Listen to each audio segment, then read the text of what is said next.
සියඹලා සෙවන කඩේට අලුත් දවසක් උදා වෙලා. කඩේ අයිතිකාරය වුණු කුසුමලතාට එදත් කිසිම විවේකයක් නැති දවසක්. ඒ තරමටම සියඹලා කඩේට සෙනගෙනවා. ලෑලි වලින් හදපු වහලේ පොල්ලතු සෙවලි කරපු කඩේට කුසුමලතා සියඹලා සෙවන කඩේ කියලා නම දාන්න හිතුවේ හේතුවක් ඇතිව. වසරේ බොහෝ දිනවල පතු ඉතිරි වලින් බර වුණු සියඹලා කරල් එල්ලුණ සියඹලා ගස් දෙකක් යට මේ ලෑලි කඩේ තිබුණ නිසාමයි කුසුමලතා කඩේට ඒ නම දැම්මේ.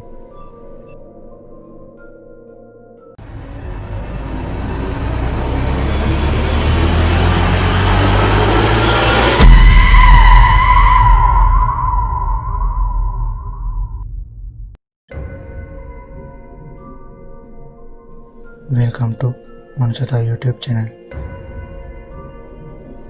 සියඹලා කඩේට පිටිපස්සෙන් තිබුණේ වතුරින් පිරුණු වැවක්. ඉස්සරහින් තාර පාර. ඒ පාරේ පැය භාගයකට සැරයක් වගේ නගරයට මිනිසුන් අදිමින් බස් එකකුත් ගියා. සියඹලා සෙවන කඩේට ගොඩක් දිනෙක ගොඩ වැදුනේ මොනවා හරි කාලා ප්ලේන් ටිකක් බීලා යන්නයි. සියඹලා කඩේ කියන්නේ තේ කඩයක්. ලැවරිය, පැණියාප්ප, එළවලු රොටි, වඩේ, අඩ, ඉන්දියාප්ප වගේ නොයෙක් කෑම සියඹලා සෙවන කඩේ කෑම කබඩ් එකේ තිබ්බා. ගමේ අය මේ කඩේට කුඩ වැදුනේ කුසුමලතා හදන ප්ලේන් ටික බොන්නම විතරක් නෙමෙයි. ගමේ අලුතින් වන දේවල් නොයෙක් අල්ලාප සල්ලාපවල යෙදෙන්නත් එක්කමයි මේ සියඹලා කඩේට කට්ටිය ගොඩ වැදුනේ. කඩේ ඉස්සරහා තියෙන දාම් ලෑල්ලේ දවසේ බොහෝ විට කීප දෙනෙක් වට කරගෙන මිනිස්සු දාම් අදින එක සුලභ දසුණක්. දාම් ලෑල්ල කිට්ටුව තිබ්බ කැරම් බෝඩ් එකේ නම් වැඩිපුර සෙල්ලම් කෙරුවේ ගමේ එච්චරම වයස නැති කොල්ල කුරුට්ටෝ. කුසුමලතා අක්කේ දාන්නකො මටත් ප්ලේන් ටිකක්.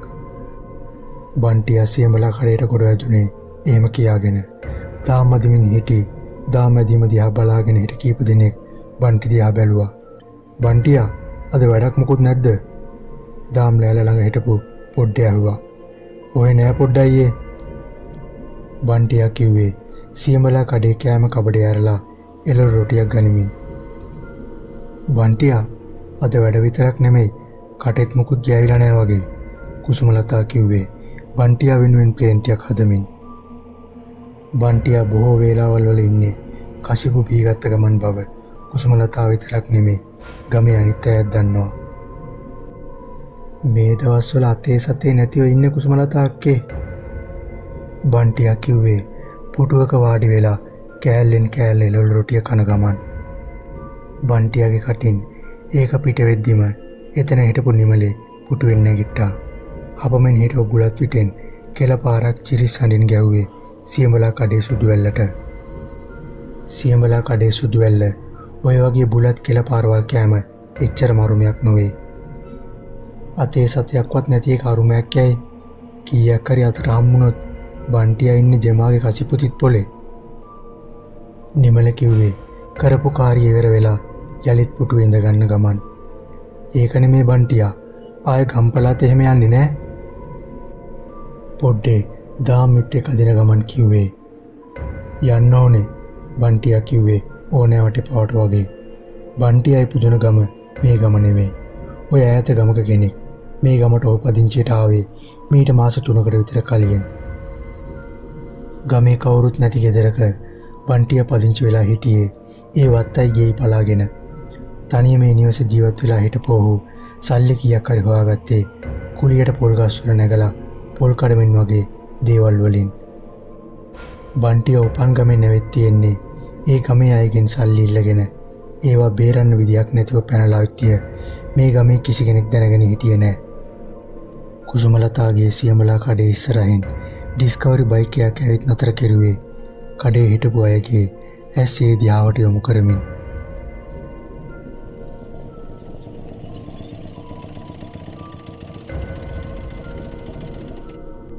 සුපුරුදු ඩිස්කවරි බයික් එකෙන් බෑපු ඉසුරු මොහොතක් බයික් එකේ කණ්ණාඩියට එබිලා වමතින් ඔහුගේ හිසකෙස් හැදුවා. ඉසුරු හිනාවකින් මූණ සරසගෙන සියඹලා සෙවන කඩේට ගොඩ වැදුනේ ඉන්න අනතුරුවයි.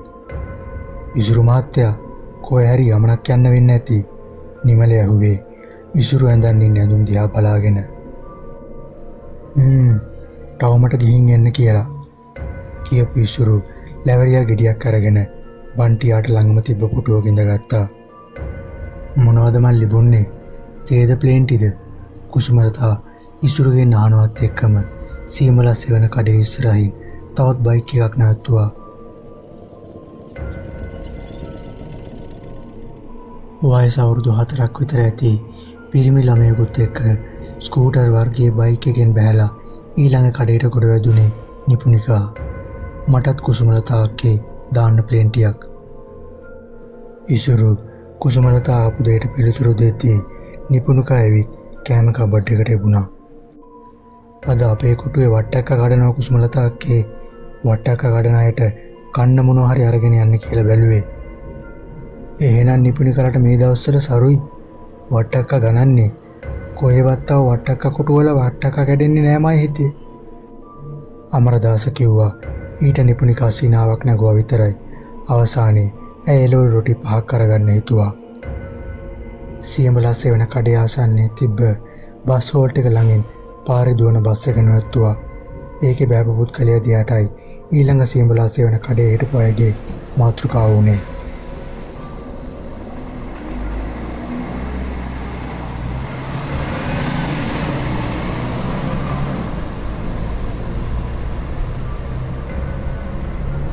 බස් එකෙන් බෑපු සෙනරත් සියඹලා කඩේට ගොඩ වදින්නේ නැතුව දිගටම ඇවිදගෙන ගියා. සෙනරත්ගේ එක අතක් පණ තිබ්බේ නෑ. ඒ ඔහුට උපතින්ම වුවක් නම් නෙමෙයි. ඈ බං දැන් ඇඩ්ඩින්ගුරා මැරලා අවුරුදු 2කටත් කිට්ටු වෙන්න එනවනේ. නිමල කිව්වේ පාරේ ඇවිදගෙන යන සෙනරත් දිහා බලාගෙනමයි. ඇයි උඹට එකපාරට ඇඩ්ඩින්ගුරා මතක් වුනේ? අමරදාස ඇහුවා. නෑ මට මතක් වුනේ සෙනරත්ගේ කොරවේ චාත දැකලා. සෙනරත්ගේ අත කොර කෙරුවේ ඇඩ්ඩින්ගුරා කියලානේ කියන්නේ. මට නම් ඔය ඇඩ්ඩින්ගුරා ගැන මතක් කරන්න එපා. ජීවත් වෙලා හිටපු කාලෙටම කෙරුවේ මිනිසුන්ට ගින්දර දුන්න එක. පොඩ්ඩෙත් කතාවට එකතු වුණා. සෙනරත් දවසක් ගෝරියක් වෙලාවක ඇඩ්ඩින්ගුරාට පාරක් ගහලා තියෙනවා. ඒකේ තරහට ඇඩ්ඩින්ගුරා සෙනරත්ගේ ඒ ගහපුවත කොර වෙන්න ගුරුකමක් කරලා. කොහොම හරි ඇඩ්ඩින්ගුරාට ගහලා දවසක් ගියේ නෑ. සෙනරත්ගේ ඔය අත කොර වෙන්න. කොච්චර බේත් කෙරුවද හරි ගියේ නෑ. ඇඩ්ඩින්ගුරා ඉස්සර වැඳ වැටිලා ඒ දවස්වල සෙනරත් කියලා තියෙනවා කරපු දෙයට සමා වෙලා අත සනීප කරවලා දෙන්න කියලා. ඒකට ඇඩ්ඩින්ගුරා කියලා තියෙන්නේ මොකද්ද දන්නවද? නිමල්ගේ කතාව දිහාට මේ වෙද්දී සියඹලා කඩේ හිටපු ඔක්කොම අයගේ අවධානය ඇවිල්ලා. මොකද ඇඩ්ඩින්ගුරා කියලා තියෙන්නේ? පොඩ්ඩේ ඇහුවා. මේ සිදුවීම් පෙළ වෙන දවස්වල පොඩ්ඩේ ගමේ හිටපු නැති නිසා ඔහු ඒ ගැන දැනන්නුන්නේ නෑ. වෙන මොනවද ඉතින්? වෙනද කියන එකම තමා. මම උඹේ අත කොර කෙරුවේ නෑ. මම මොකටද උඹේ අත කොර කරන්නේ? ඕක තමයි ඉතින්. ඇඩ්ඩින්ගුරා ගුරුකමක් කෙරුවොත් ඉතින් ඒක කිරි ගැහැට අන්නා වගේ තමා. හැබැයි කරපු බන්ධනේ ආපහු කපන්නේ නම් නෑ. ජීවත් වෙලා ඉන්න කාලේ ඇඩ්ඩින්ගුරාට වචනකින් හරි කවුරු හරි බැන්න නම් ඌට ඉතින් බුදු සරණයි. ජීවත් වෙලා ඉද්දී මිනිසුන්ට කරපු කියපු දේවල් හින්දමයි අවසානයේ ඇඩ්ඩින්ගුරාට පණ පිටින්ම පණුව ගහලා මැරුණේ. අවසානයේ බලන්න කෙනෙක්වත් හිටියේ වෙයි. තනි පංගනමේ දුක් විඳලා මැරිලා ගියා.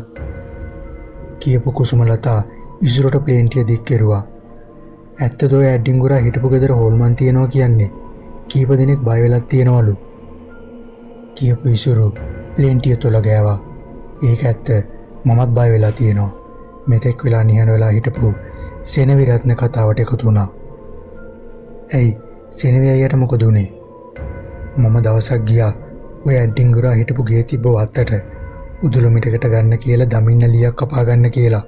ඒ වත්තේ හරියට දමින්න ගස් තියෙනවනේ. සෙනවි මදකට කතාව නවත්තලා කට්ටිය ඔහුගේ කතාව අහනවද කියලා මොහොතක් බැලුවා.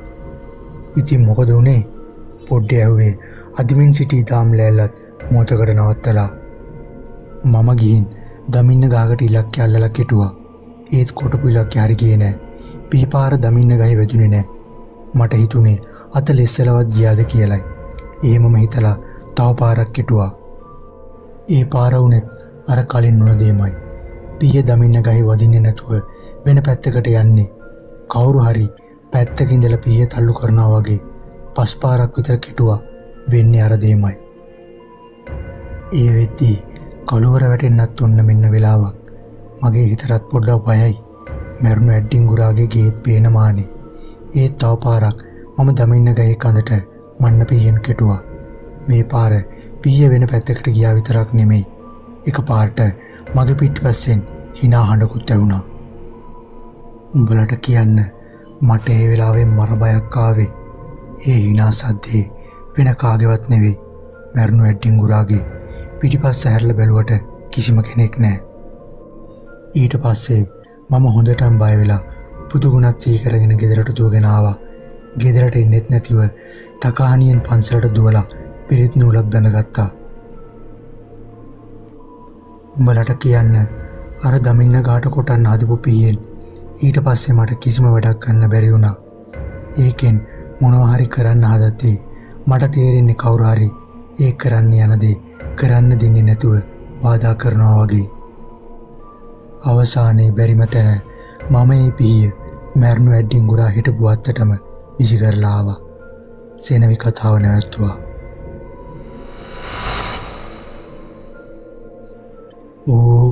මමත් ඔය වගේ කතා අහලා තියෙනවා. ඔය ඇඩ්ඩින් අත්ත මැරුණට පස්සේ ඔය ගේ ඉවත්තයි දාලා ගිහින්නේ. ඒ වත්තට කවුරුවත් ඇතුල් වෙනවටත් කැමති නෑ. ඇඩ්ඩින් අත්ත ඔය වත්තේ හොල්මන් කරන හින්දා ඔය වත්තට හරකෙක්වත් දැන් බඳින්න යන්නේ නෑ. තවමත් කඩෙන් ගිහින් නැති නිපුණිකා කිව්වා. "ඇයි සුමන පාලගේ හරක් දෙන්නෙක් එකම දවසේ මැරලා හිටියේ? ඔය ඇඩ්ඩින් ගුරා ගෙඩිම වැඳලා හිටපු දවසේනේ." හරක් ගැන කියද්දී අමරදාසට මතක් වුණේ ඒක. මටත් හිතෙන්නේ ඒකත් වෙලා තියෙන්නේ මැරුණු ඇඩ්ඩින් ගුරාගේ බලපෑමෙන් වෙන්නේ නැති. නිමල කිව්වා. අඩුම ගානේ ඔය වත්තට පොල්ලත්තක් පලාකොලයක් කඩා ගන්න යනවත් මිනිස්සු බයයි. සිරියා නැන්දා දවසක් ඇඩ්ඩින් ගුරාගේ වත්තෙන් පොල් ගෙඩියක් වැටෙන් රිංගලා අහුලගෙන තියෙනවා. ඒක අරගෙන ආපහු එනකොට සිරියා නන්දට දැනිලා පිටිපස්සෙන් කවුරු හරි එන විදිය අඩි හඬක්. පිටිපස්ස හැරලා බල ඇවිත් කවුරුත් නැහැ.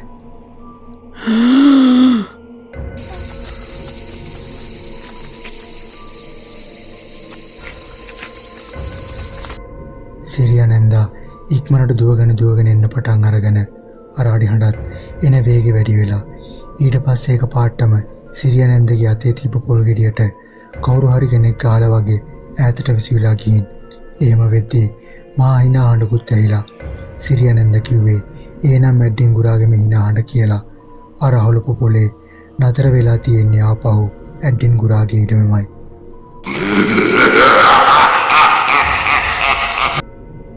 මේ වුණ දේවල් වලට සිරියා නැන්ද හොඳටම බය වෙලා රෑවෙද්දි සහලෝලා වුණ ගෙනිලා කතාවකට වැටුනොත් ආපු කාරණයක් අමතක වෙනවා. නිපුණිකා කියාගෙන ගියා. ඇඩ්ඩින් ගුරා මැරුණ අලුත වගේ ඔය වගේ අමුතු දේවල් ගොඩක් වෙලා තියෙනවා. අදටත් ඔය වත්තේ මිනිහෙක් කඩේ තියන්න බයයි. අඩුම ගානේ ඔය වත්තේ වැටෙන කුරුම් බැට්ටියක් අවුලගෙන ආවත් අවුලපේ කාට වෙන්නේ නූල් බඳින්න. අමරදාස කිව්වා. ඔය ගේ ඇතුලේ ඇඩ්ඩින් ගුරා පාවිච්චි කරපු දේවල් අදටත් තියෙනවා. කිසිම කෙනෙක් අත තියලා නැහැ. බයට පොත් කබඩ් එකක්ම තියනවලු. මන්තර පොත්ම. ඇඩ්ඩින් ගුරා දැනගෙන හිටපු ශාස්ත්‍රයේ කිසිම කෙනෙකුට දුන්නේ නැහනේ. ගුරා මැරුණමයි. ඒවත් නැති වෙලාම ගියා. සෙනවි කිව්වා. ඔය ඇඩ්ඩින් ගුරාගේ අවතාරේ තවත් ඔය ඉඩම තියෙනවද දන්නේ නැහනේ. ඉසුරු බීපු ප්ලේන්ටිය මේසේ උඩ තියෙන ගමන් කීවේය. එහෙම බය වුණ කෙනෙක් නම් මෑතකදී හම්බෙලා නැහැ. දැන් සමහර විට ඒව නැතුවත් ඇති. මොනවා වුණත් අදටත් ඔය ඇඩ්ඩින් ගුරාගේ ඉඩමෙන් කිසිම දෙයක් කිසිම කෙනෙක් අරගෙන ඉන්නේ නැහැ. රෑවෙද්දී ඒ ගේ තියෙන ඉඩම ළඟින් යන්නත් බයයි. ඉසුරු ආපු දෙයට පිළිතුරු දුන්නේ සෙනවි. මම නම් ඔය වගේ දේවල් විශ්වාස කරන්නේ නැහැ. ඔය වගේ කතා මිනිස්සු හදාගෙන තියෙන්නේ එක වාසි වෙන වැඩවල් වලට. මම නම් කියන්නේ හොල්මන් අවතාර කියලා දෙයක් මේ ලෝකේ නැහැ. මෙතෙක් වෙලා නියඬව හිටපු බන්ටියක් කියද්දී සෙනවිට ඇති වුණේ කේන්තියක්. එතකොට උඹ කියන්නේ මම කිව්වේ බොරුවක් කියලාද? මම ඒ කිව්වේ මගේ ඇස් දෙකෙන් දැකපු දේ. මම නම් හිතන්නේ මරණ මිනිහෙකුට ඔය වගේ දේවල් කරන්න පුළුවන් කියලා. අනික ගහකට කොට ඉද්දී පිහියෙන් නදින්න මරණ මිනිහෙකුට පුළුවන්ද? මම නම් විශ්වාස කරන්නෙම නෑ ඔය දේවල්. හරි බන්ටියා.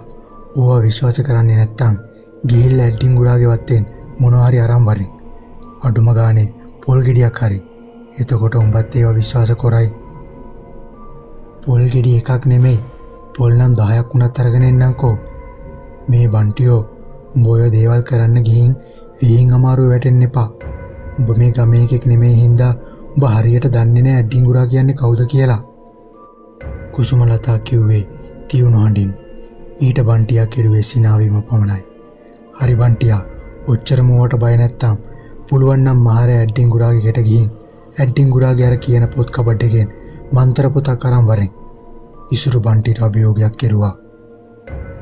මට විකාරයි මහරයා ඔය පාළුකට රිංගලා මන්ත්‍ර පොත් උස්සගෙන එන්න. මට මොනවද ඒකෙන් ලැබෙන්නේ?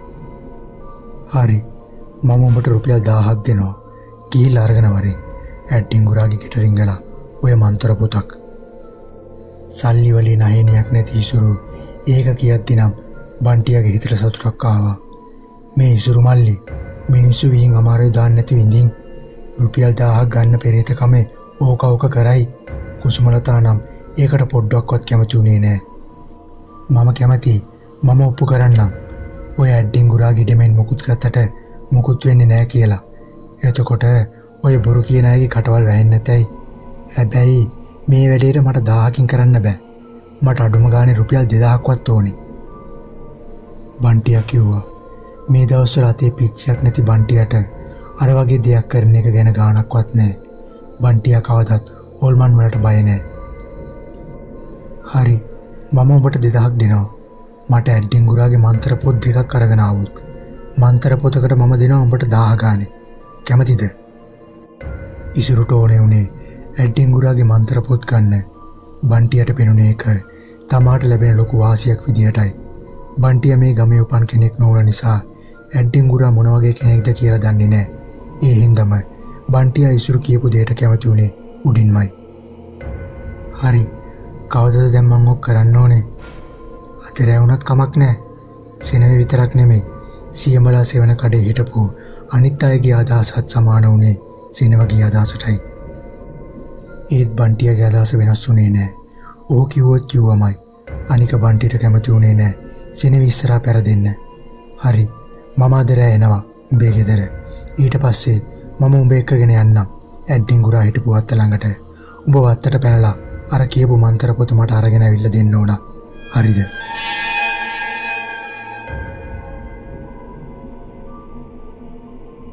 ඉසුරු කියද්දී බන්ටියා ඇරෙන්න කඩේ හිටපු අනිත් අයගේ දැස්වල නම් තිබ්බේ අවිනිශ්චිත බියක්.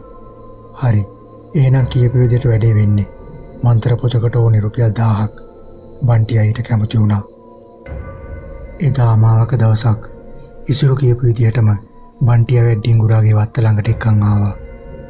හරි, මේක තමයි ඇඩ්ඩින් ගුරාගේ වත්ත.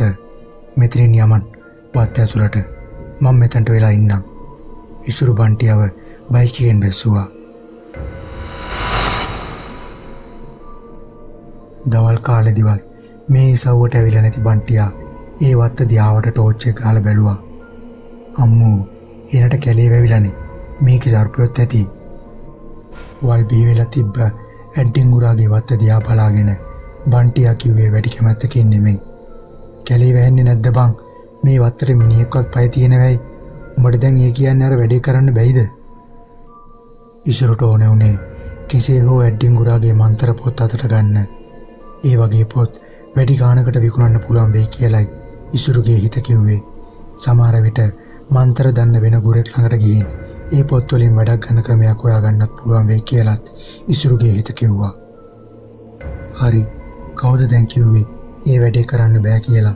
කියපු බන්ටියා ඇඩ්ඩින් ගුරාගේ ඉඩමට පැන්නා. පාළු සවක තිබ්බ ඇඩ්ඩින් ගුරාගේ ඉඩම සමීපයේ කිසිම ගයක් දොරක් මිනිස් කඩානක්වත් තිබ්බේ නෑ. ඉසුරු පාරේ ඉද්දී බන්ටියා ටෝච් එකේ එළියෙන් අමාරුවෙන් ඇඩ්ඩින් ගුරාගේ වත්ත මැද තිබ්බ ගේ දිහාවට යන්න පටන් ගත්තා. ගේ ළඟට එද්දී බන්ටිගේ කකුල් සීරලා තිබ්බේ ඒ තරම් කැලයක්. ඒ වෙද්දී ඇඩ්ඩින් ගුරාගේ වත්ත ආක්‍රමණය කරලා තිබ්බේ.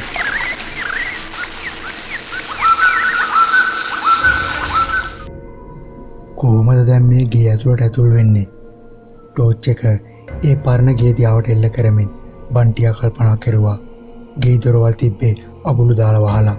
එහෙම බලද්දී බන්ටියා දැක්කේ ගේ ළඟ කිට්ටුව තිබ්බ අඹ ගහක්. ඒ අඹ ගහේ අත්තක් ගේ වහලේ ආසන්නයේ තිබ්බා. පොල් ගස් බඩ ගාලා හොඳ පුරුද්දක් තිබ්බ බන්ටියා දෙවරක් නොසිතාම අඹ ගහට බඩ ගෑවේ. අඹ ගහේ අත්ත දිගේ ගිහින් උළු වහලට බැහැලා උළු අයින් කරලා ගේ ඇතුළට බහින්න.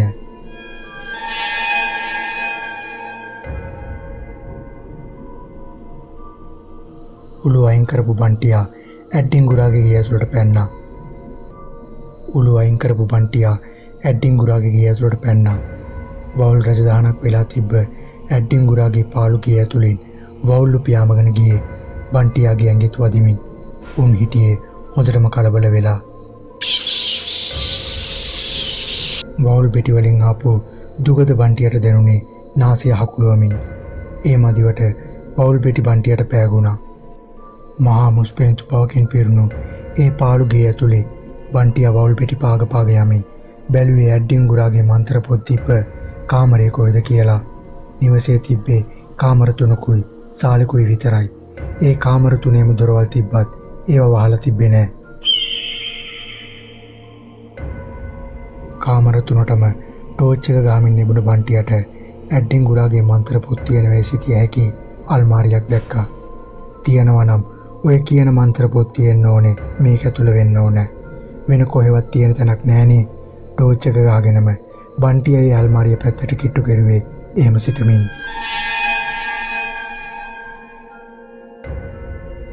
කාමරේ අල්මාරියට අමතරව තිබ්බේ ඇඳක් විතරයි. අල්මාරිය අරින ලං වෙද්දිම බන්ටියට කවුරු හරි කෙඳිරි ගානවා ඇහුනේ. අර ඇඳ පැත්තෙන් එකපාරටමයි. හදිසි කෙඳිරි ගෑමට බන්ටියා පිටිපස්ස හැරිලා ඇඳ දිහාට ටෝච් එක ගැව්වා. ඒත් වෝල් පිටි වලින් පුරුණු ඇඳ විතරයි බන්ටියා දැක්කේ.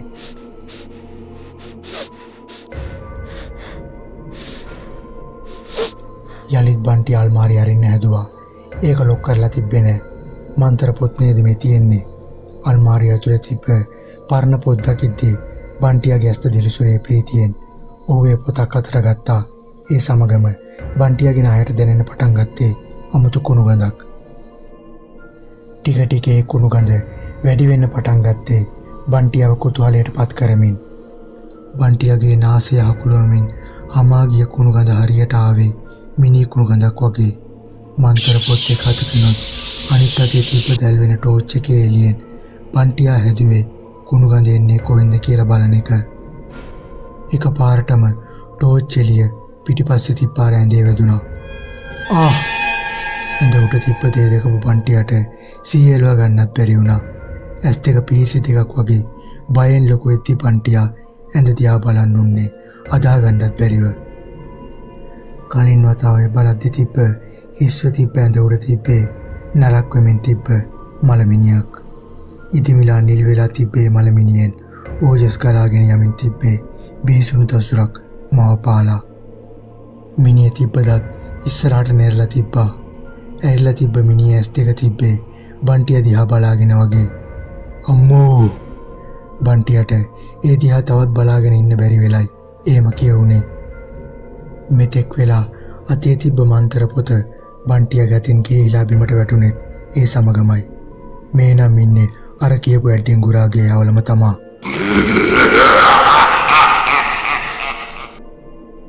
සියඹලා සෙවන කඩේ අය කතා වුණ දේවල් බන්ටියට මතක් වුණා. මෙතෙක් කල හොල්මන් අවතාර විශ්වාස නොකරපු බන්ටියා මේ වෙද්දී ඒ අත්දැකීමක් ලැබමින් හිටියේ බයෙන් වෙවුලා. ඉක්මනට ඔහුට ඕන උනේ ඇඩ්ඩින්ගුරාගේ ගෙයින් පිට වෙන්නයි. කාමරේ දොර ළඟට බන්ටියා දුවගෙන ගියේ ඒ සිතුවිල්ලෙන්.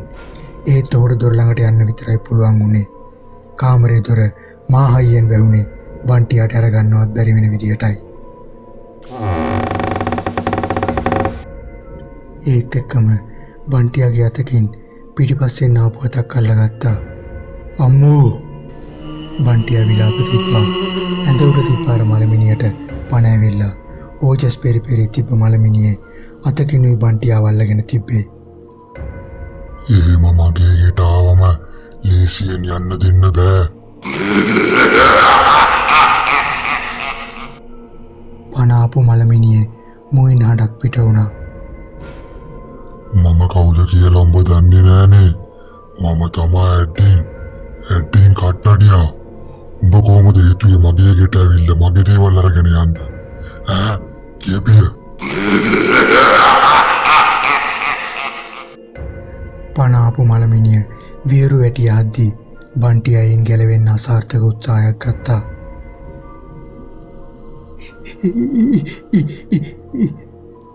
බන්ටි හැදුවේ ඉසුරුට කතා කරන්න.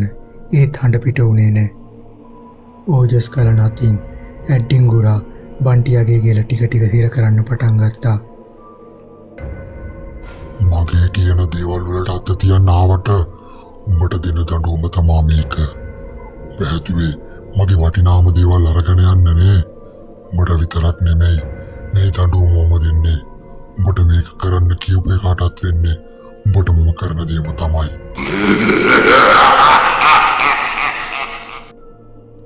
ඇඩ්ඩින් ගුරාගේ අවතාරය එහෙම කියමින් බන්ටියාගේ ගෙල සිර කරන්න පටන් ගත්තා. බන්ටියට පිට කරන්න පුළුවන් වුණේ එච්චරයි. ඇඩ්ඩින් ගුරාගේ අවතාරය අතින් ගෙල සිරවී බන්ටියාගේ ජීවිතය කෙලවර වුණා.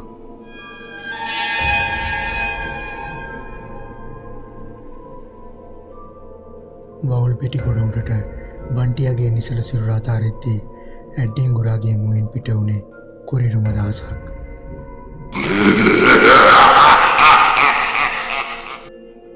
බන්ටියා ගිහින් සෑහෙන වෙලාවක් මේ වෙද්දී ගිහින් තිබ්බ නිසා ඉසුරු හිටියේ හොඳටම කලබල වෙලා. මොකද මූ පරක්කු සියඹලා සෙවන කඩේ කට්ටිය කතා වුණ දේවල් ඇත්ත වෙලාද? එහෙම හිතද්දිමයි ඇඩ්ඩින් ගුරාගේ වත්ත පැත්තෙන් හඬක් ඇහුනේ. දැකපු දෙයින් ඉසුරුගේ හිතට සැනසුමක් ආවා. බන්ටියා මම හොඳටම කලබල වෙලා උන්නේ. උඹට හම්බ වෙලා වගේ. බන්ටි දිහා බලාගෙන ඉසුරු කිව්වා. ඒ ඉන්නේ බන්ටි නෙමෙයි. බන්ටිගේ රුවට ඇතුල් වුණ ඇඩ්ඩින් ගුරාගේ අවතාරය කියලා ඉසුරු කෙසේ දැනගන්නද? මොකටද කලබල වෙන්නේ? ඔය කියන මුකුත් ඒකේ ඇතුලේවත් ඒ වත්තේ ඇතුලේවත් නෑ. අර මන්ත්‍ර පොත්තව ගොඩක් තියෙනවා. මට තනියම අරගෙන එන්න බෑ. ඉසුරු මල්ලි වත් යමු. ඒත් මේ රෑ ඉසුරු ඒකට පොඩ්ඩක් අදිමදි කෙරුවා. රෑ දවල් බලන්නේ මොකද ඉසුරු මල්ලි? ආයෙ නම් මට එන්න බෑ. ඉක්මන් කරමු. මට උන අර පොරොන්දුව පස්සේ හරිද? එතන තියෙනවා මන්ත්‍ර පොත් 20ක් 30ක් විතර. මට තනියම පුළුවන් නම් අනිවාර්යයෙන්මයි එන්නේ. යමුද? අවසානයේ ඉසුරු ඊට එකඟ වුණා. ඇඩ්ඩින් ගුරාගේ වත්තට පැන්න ඉසුරු බන්ටි ඉන්නේ කියලා හිතාගෙන ඒ රුව පිටිපස්සේ නැදුණා. මේ වෙද්දී ඇඩ්ඩින් ගුරාගේ පාළු නිවසේ ඉස්සරහා දොර ඇරලා තිබ්බේ. බන්ටිගේ රුව පස්සෙන් ගිය ඉසුරු ඒ දොරෙන් ඇතුළු වුණා. ගේ ඇතුළට ඉසුරු පය තිබ්බා විතරයි. ඒ දොර වැහුනේ ඉසුරුගේ හඳවත් කම්පනය කරවන්න තරමේ හඬකිනුයි.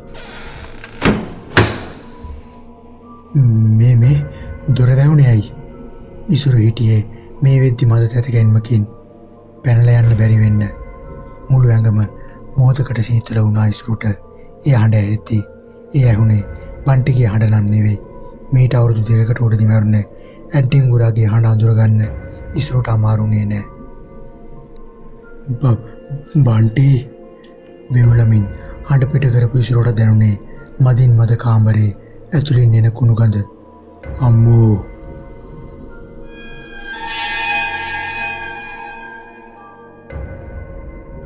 ඉසුරුට යටිගිරියෙන් කෑ ගැහුණා. මෙතෙක් වෙලා හුලං හිටපු බන්ටිගේ රුව අතුරුදහන් වෙලා තිබුණා. ඒ වෙනුවට ඕදියා බලාගෙන හිටියේ ඇඩ්ඩින් ගුරාගේ ඕජස් ගලන පණ ආපු මලමිනියයි.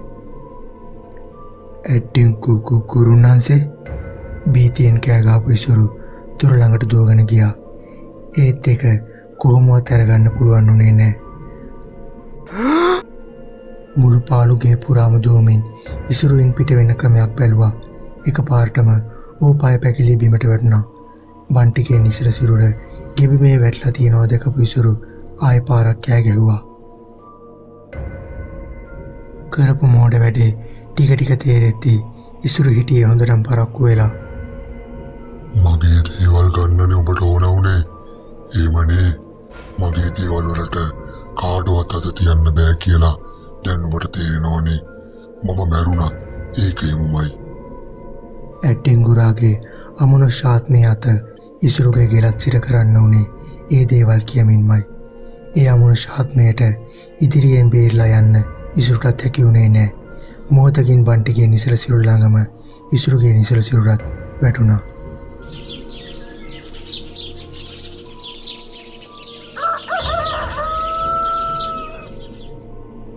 සියඹලා සෙවන කඩේට අලුත් දවසක් උදා වෙලා කීප දෙනෙක්ම මේ වෙද්දි කඩේ ඇතුලේ ප්ලේන් ටිකක් තුල ගාන ගමන් මොනවා හරි හපන ගමන් හිටියා.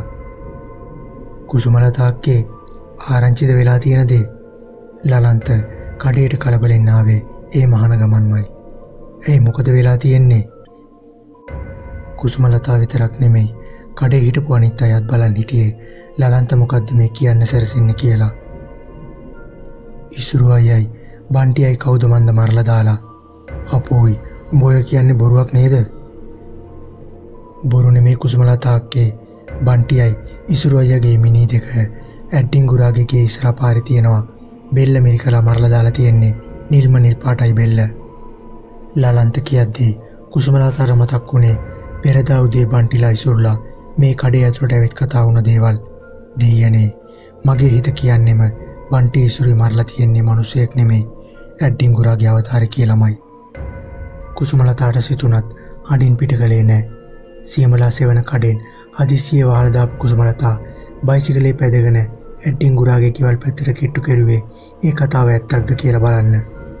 ඇඩ්ඩින්ගුරාගේ ගේ කිට්ටු කරද්දිම කුසුමලතා දැක්කා සෑහෙන සෙනගක් පාරේ වට වෙලා ඉන්න හැටි. අනේ දෙයනේ මේ මොන අපරාධයක්ද? මේ දේ කරපු කාට හොඳක් වෙන්න එපා. ගම්මු කීප දෙනෙක් විලාප තියනවා කුසුමලතා එතනට ලං වෙද්දිම ඇහුණා. ලලන්ත කියපු දේ ඇත්ත බව කුසුමලතාට තේරුම් ගන්න වැඩි වෙලාවක් ගියේ නැහැ. බන්ටිගේත් ඉසුරුකෙත් නිසල සිරුරවල් දෙක පාර කෙළවරක වැටලා තිබ්බා. නිසල සිරුරවල් දෙකම තද නිල් පාට තිබ්බ ඇඟිලි සලකුණු දකිද්දී නම් කුසුමලතාට තේරුණේ මේ මරණ දෙකට හේතුව වෙලා තියෙන්නේ අමනුෂ්‍ය බලපෑමක් වගයි. කුසුමලතාට විතරක් නෙමෙයි ඊයේ උදේ සියඹලා සෙවන කඩේ ඇඩ්ඩින්ගුරා ගැන කියද්දී එතන හිටපු අය අතර හිටපු පොඩ්ඩේ අමරදාස නිමලේ සෙනවි නිපුණිකා ඒ අයටත් තේරුම් ගියේ ඉසුරුකේත් බන්ටිකේත් මරණ වලට හේතුව අමනුෂ්‍ය බලපෑමක් වගයි. නමුත් හොල්මන් අවතාර වගේ නොපෙනෙන දේවල් විශ්වාස නොකරන්නෝ නීතිය මේ මරණ වලට හේතුව කුමක්ද කියා අනුමාන කරාවිද? ඒ ප්‍රශ්නයක්.